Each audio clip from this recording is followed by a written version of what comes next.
Hi friends, welcome to my channel. நம்ம இன்றைக்கி பாண்டியன் ஸ்டோர்ஸில் இன்றைய எபிசோடை பார்க்கலாம். திரும்பவும் பழனிக்கு கல்யாணம் நின்று போயிடுது. இதனால் பாண்டியன் குடும்பம் ரொம்ப வருத்தப்படுறாங்க. பழனியோட அம்மாவோட வருத்தத்தை சொல்கிறதுக்கு வார்த்தையே இல்லை. பாவம் பழனி அப்படியே கூனி குறுகி போயிடுறாரு. இவங்கெல்லாம் அழுதுகிட்டு இருக்கும்போது பழனியோட 2 அண்ணன்களும் குமாரும் நக்கலாக சிரிச்சுக்கிட்டு மண்டபத்துக்குள்ளே வராங்க. என்னடா பழனி, கல்யாணம் முடிஞ்சிருச்சா? கல்யாணத்துக்கு வான்னு கூப்பிட்டியே, அதான் வந்தோன்னு சொல்லி நக்கல் அடிக்கிறாங்க. ஒரு கல்யாணத்தை நடத்த உங்கள் ஒருத்தனுக்கு துப்பு இல்லைன்னு சொல்லிட்டு ராஜுவோட சித்தப்பா சொல்கிறாரு. ஏன்டா இப்படி இம்சை பண்ணுறீங்க?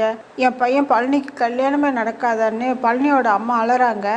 ஏன் நடக்காது? இந்த மேடையிலேயே கல்யாணம் நடக்கும். மற்றவங்க என் தம்பியை ஏமாற்றலாம், நாங்கள் ஏமாற்ற மாட்டோம்னு சொல்லி ஒரு சொந்தக்கார பொண்ணை கொண்டு வந்து நிறுத்துகிறாங்க.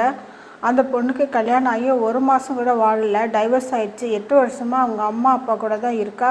பழனி, நீ இந்த பொண்ணை கட்டிக்கடா, இந்த பொண்ணை கட்டிட்டா நீ நல்லா இருப்பேன்ட்டு அவங்க அண்ணன் சொல்கிறாரு. எல்லாரும் பேசி பேசி பழனியை அந்த கல்யாணத்துக்கு ஒத்துக்க வைக்கிறாங்க. இப்போ மேடையில் பழனியோட அண்ணனுங்க நிற்க, மேடைக்கு கீழே யாரா போல பாண்டியனும் கோமதியும் நிற்கிறாங்க. பழனி கல்யாணம் முடிஞ்சதும் தன்னோட மனைவியை கூட்டிட்டு பாண்டிய வீட்டுக்கு வந்து தன் அண்ணன்க மூஞ்சியில் கறியை பூசுறாரு.